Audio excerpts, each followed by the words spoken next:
orang jujur, sekalipun ditolak, difitnah, disalahartikan, pada akhirnya Tuhan yang mengangkatnya. Sebaliknya pembohong yang sudah coba menghalalkan 1001 cara, tetap saja akan direndahkan. Dosanya pun akan dibongkar oleh Tuhan dan akan dipermalukan. Bahaya jika Anda sering berbohong, seperti bumerang, senjata makan Tuhan akan merusak diri Anda sendiri.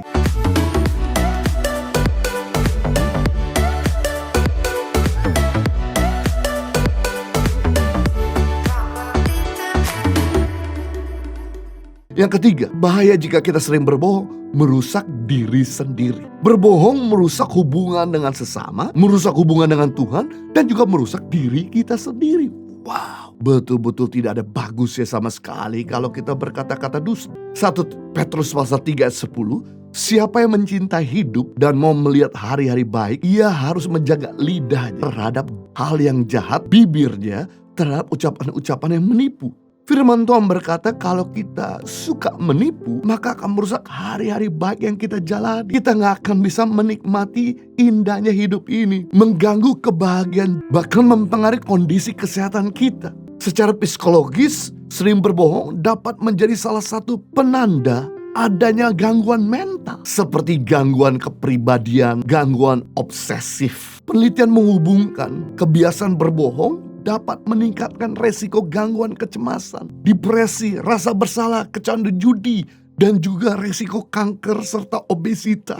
Selain itu, berbohong juga dapat menurunkan kualitas hubungan interpersonal dan kepuasan kerja. Bagaimana hal ini bisa terjadi? Hal ini disebabkan meningkatnya stres pada seseorang saat berbohong.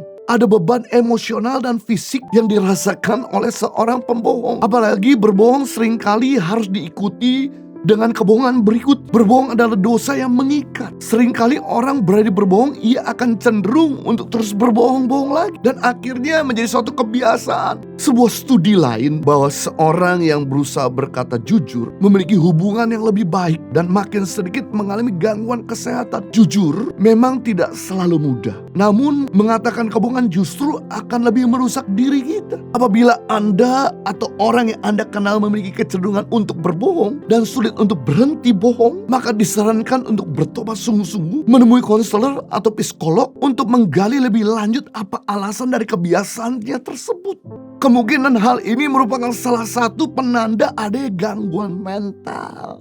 Nah, menurut Arthur Markman, PhD, yang dilansir dari laman Lifehack Sabtu 4 November 2017, saat Anda berbohong, dia berkata saat Anda berbohong, pada saat itu juga tubuh melepaskan kortisol, hormon steroid pada otak. Hal ini akan menyebabkan otak seseorang pada beberapa saat kemudian akan bekerja keras, mengingat mana yang menjadi kebohongan dan mana yang menjadi kebenaran. Proses dalam memutuskan kedua hal tersebut akan berlangsung selama 10 menit. Dan yang membuat seseorang marah karena kebingungan menentukan mana yang benar dan mana tidak benar. Kemarahan akan berlanjut dengan kegelisahan seseorang tentang kebohongan yang dilakukannya. Juga ketakutan bila ketahuan kalau dia berbohong. Saat itulah seseorang mulai mencoba berbuat baik pada orang lain untuk menutupi kebohongannya. Atau justru menyalahkan orang lain karena kebohongan yang dilakukannya. Kejam sekali bukan? Bila berbohong berkelanjutan, bila kebohongan ini berkelanjutan, lama-kelamaan seorang akan mulai percaya akan kebohongan yang ia buat sendiri.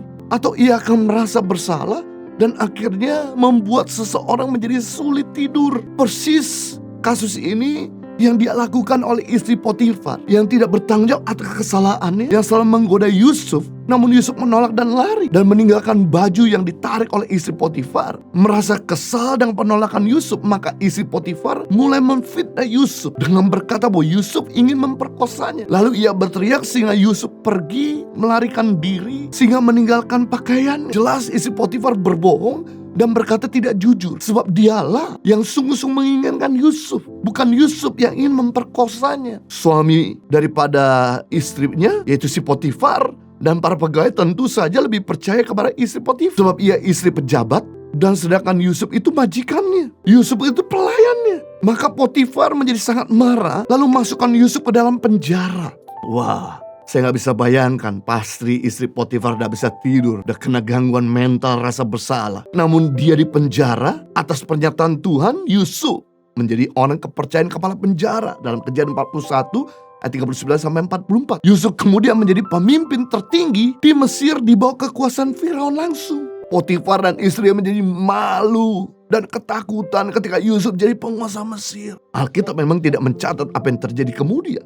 Mungkin saja dia bisa bunuh diri, mungkin saja dia betul-betul merasa depresi dan ketakutan kalau Yusuf ingin membalas dendam. Kita melihat di sini orang jujur, sekalipun ditolak, difitnah, disalahartikan, pada akhirnya Tuhan yang mengangkatnya. Sebaliknya pembohong yang sudah coba menghalalkan 1001 cara, tetap saja akan direndahkan. Dosanya pun akan dibongkar oleh Tuhan dan akan dipermalukan. Bahaya jika Anda sering berbohong, seperti bumerang, senjata makan Tuhan akan merusak diri Anda sendiri.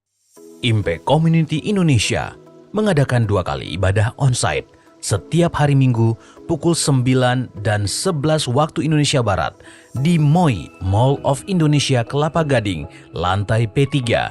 Kedua ibadah disertai ibadah anak dan ibadah remaja.